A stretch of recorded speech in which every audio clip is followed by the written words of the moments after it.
The Fallout show is garbage with terrible writing, lore-breaking retcons, and awful characters. If you think otherwise, this video isn't for you. These writers are incompetent and do not care about genuinely trying to tell a good story. With that said, from what I can tell, the writers of this show missed a step in the process. With any story, there comes a concept phase, refinement phase, and completion phase. The feeling I get from the show, along with the Bethesda games, the refinement phase was skipped entirely. It feels like the writers kept adding cool stuff for the sake of it, and didn't stop to ask themselves, when is it too much? Fallout 3 at least had some of this, in particular when they were genuinely considering adding a magic system to the game. But after 3, Bethesda stopped caring. With any story, there has to be a point where you have to cut yourself off, or change something to make it fit better. Bethesda's style of writing is extremely forced and juvenile, having no respect for the viewer. I'm not going to say that I'm a better writer, but I am confident to say I can establish a more satisfying narrative foundation than anything coming from Bethesda. I'm not going to write for every episode, more like the broad idea with specific scenes written for the sake of establishing characters and story. The overarching theme of Fallout is that war doesn't change, and I intend to keep that as the core aspect. Fallout isn't supposed to be a critique on capitalism, or any ideology in specific. I'd want the first episode to establish the characters, and the following 3 episodes be about a specific character and how they meet the others. I wanted to keep the general framework of the characters to show that they're not inherently bad, but poorly written and used poorly, along with some elements of the show. In this particular rewrite, Fallout 3, 4, and 76 are not canon, or otherwise have no impact on it. It's dedicated to the West Coast. I'd make the setting Northern California and Southern Oregon, an area we don't see much in the games, would allow for unique locations, possible factions, and characters, along with having no real impact on other areas of the series. As for the time, I'd want it to be set after the Second Battle of Hoover Dam, in a house victory. The NCR is effectively pushed out of the Mojave, making expansion politically unfavorable. Caesar dies, causing the Legion to fracture into civil war, different groups fighting over who is the rightful heir or to break away from Legion control. The rewrite wouldn't focus on this, more like being on newspapers or playing on radios in certain scenes. For the ghoul, I'd rewrite him to be lore accurate. A shuffling corpse, his skin peeling in places, his right upper lip missing exposing his teeth, one eyelid missing, the other drooping, wearing a patchwork leather trench coat and wide-brimmed hat. He doesn't need a drug to prevent him from becoming feral. He lived through the Great War, a B-movie actor used in propaganda films but otherwise forgotten. His opening scene was honestly lacking, so I'd rewrite it to not only explain why he's there, but make it make more sense for someone to want to dig him up. The show opens with a night scene. In a graveyard, 2 dirty-looking men covered in animal fur sneak into the graveyard, walking towards a fresh-looking grave. The taller man wearing a wide-brimmed hat says, "Fella here was hung for murder. Some kind of psycho wearing all kinds of weapons." The shorter man with a shovel asks, "You think he's got something good on him?" The taller man stops in front of the grave and says, "With as many weapons as I saw them pulling out of his coat, he has to have something worth selling." The scene transitions to a skyward shot of the shorter man looking into the grave. He asks, "How long has he been buried?" The taller man off camera says, "Just about a week. Why?" The short man looks closer and says, "He looks like he's been in here for months. He's already rotting." The taller man says, "That's because he's a ghoul. He's caught off by his friends screaming as a rotten hand pulls the shorter man into the casket." The scene transitions to a side shot of the taller man turning around towards the grave as a gurgling sound comes from it. He pushes the furs from his hip and holds his hand above a holstered pistol.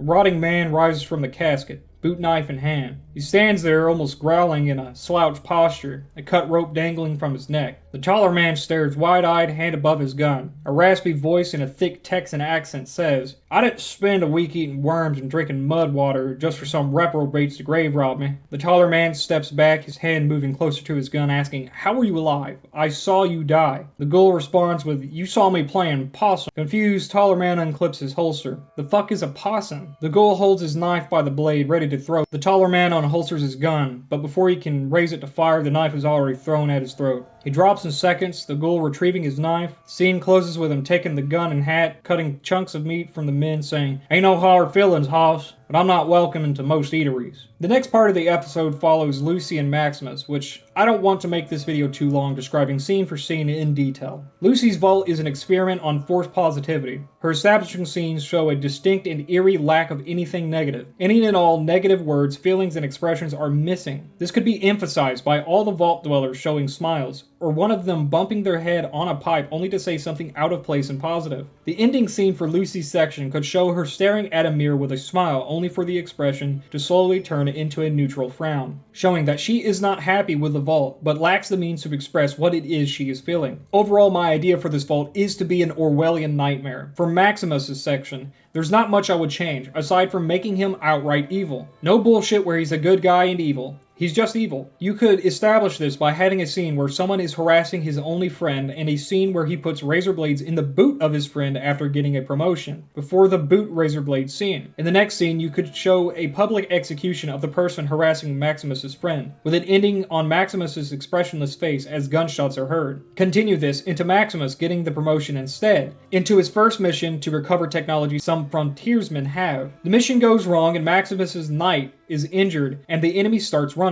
The knight is actively dying, begging for Maximus for help rather than taunting him, and Maximus stares at him with the same emotionless expression. The next scene could show Maximus lying about what happened and offering to continue the mission, offering to take his knight's place. The rest of his part could show him ruthlessly slaughtering the frontiersmen for their energy weapons. I'd also want to specify that he'd be using T-51 power armor as the West Coast does. Generally, that's my idea for a rewritten first episode. Establishing characters that aren't just stupid jokes, but have actual reasons to do what they do. Of course, the ghoul is meant to be vague. In the following episodes, I think it would be better to have one flashback scene rather than multiple throughout multiple episodes. I'd write it so that Cooper Howard, the ghoul before the Great War, was a B-movie actor used in propaganda films. Although not the most popular actor, the government saw it important to use him to push propaganda and even have certain agents to oversee the films. During the making of various films, Cooper starts to listen to these agents. They talk about meetings, use certain code phrases, and even speak condescendingly about the American people and how these films keep them stupid. Cooper begins to become curious about this and tries to spy on these agents. The episode would conclude with Cooper stumbling into a government facility that houses the precursor to the Enclave, and he listens into a conversation of them looking at the blueprints to a cold fusion reactor. One of the scientists or government agents asked why they don't start building this now and how it could end the resource wars, only to be answered with how they can't let China get this before the war is won.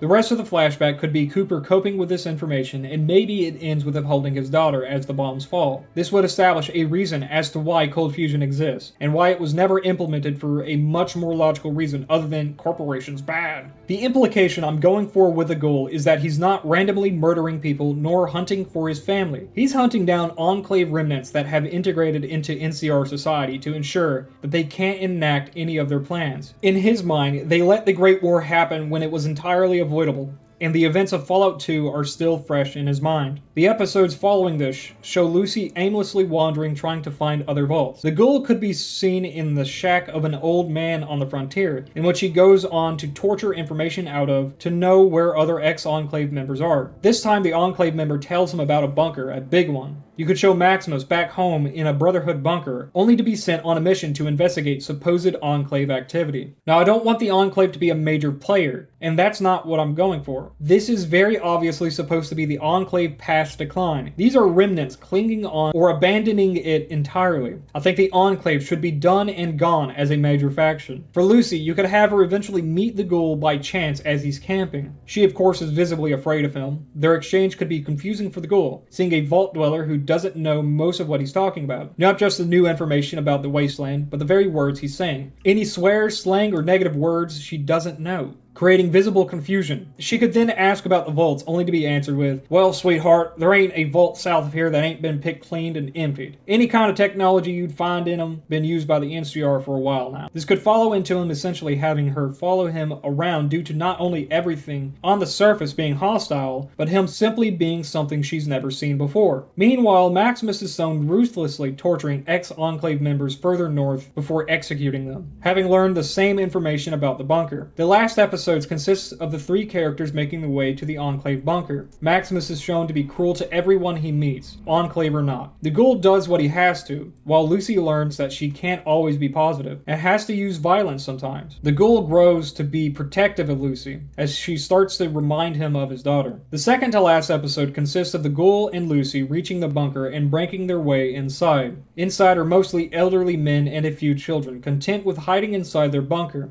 The ghoul is intent on killing all Enclave members, but is kept in check by Lucy. Eventually, the ghoul is coming to terms with what he's done for the last few years, hunting down old men who've already given up. Then Maximus could break in and start shooting on sight. The ghoul and Lucy are forced deeper into the facility until they find it, a cold fusion reactor. The episode culminates in the three main characters staring in awe, enough energy to power the NCR indefinitely. The characters come to argue about where this technology belongs. The ghoul, while having come into conflict with the NCR, ultimately thinks they're the best hope. Lucy wants to bring it to revolt to save her people. Maximus wants it destroyed, seeing it as a way for the wasteland to rebuild and repeat the Great War. The final scene of the episode is a three-way standoff between the characters. The last episode would be about whoever wins the standoff. I personally would leave that choice in 3 last episodes, 1 for each character. That way everyone who sided with a particular character can be satisfied, along with no ending being canon. In the Lucy ending, I'd have the ghoul ultimately sacrifice himself for her, in his last moments telling her that she needs to convince them to leave the vault, her ending becoming ambiguous once she returns home. Maximus's ending having him destroy the reactor and returning home as a hero of the Brotherhood. The ghoul's ending showing him sparing Lucy and taking the blueprints to NCR officials, putting himself in exile. The last scene showing him wandering into the sunset. I know I'm not the best writer, and this has some issues, especially with the Enclave remnants, although I think this is better than anything Bethesda has written, and more accurate to the series in tone and lore. This wasn't meant to be a rewrite of each episode, but a broad establishing rewrite, something to establish a foundation for a better written show. Here, these are yours. Hope they don't miss. You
Howdy, partner. Don't mention it.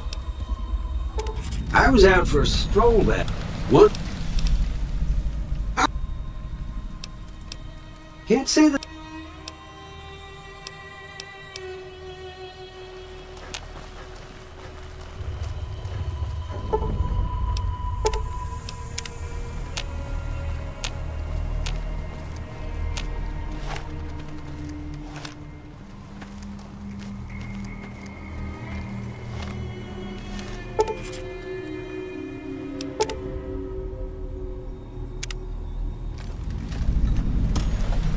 Howdy.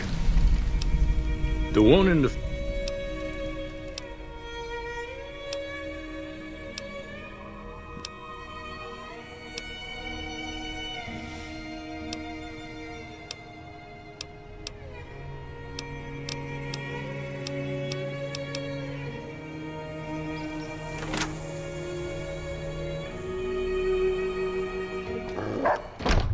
Cheyenne, stay.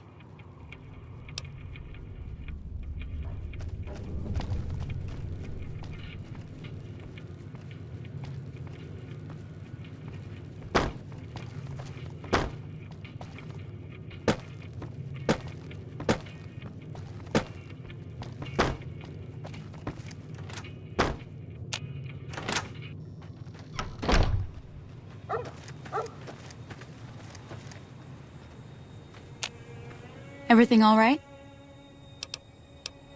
And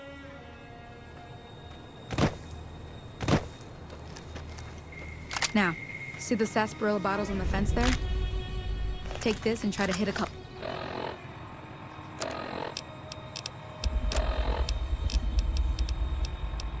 of them. the right idea. Take down the sight.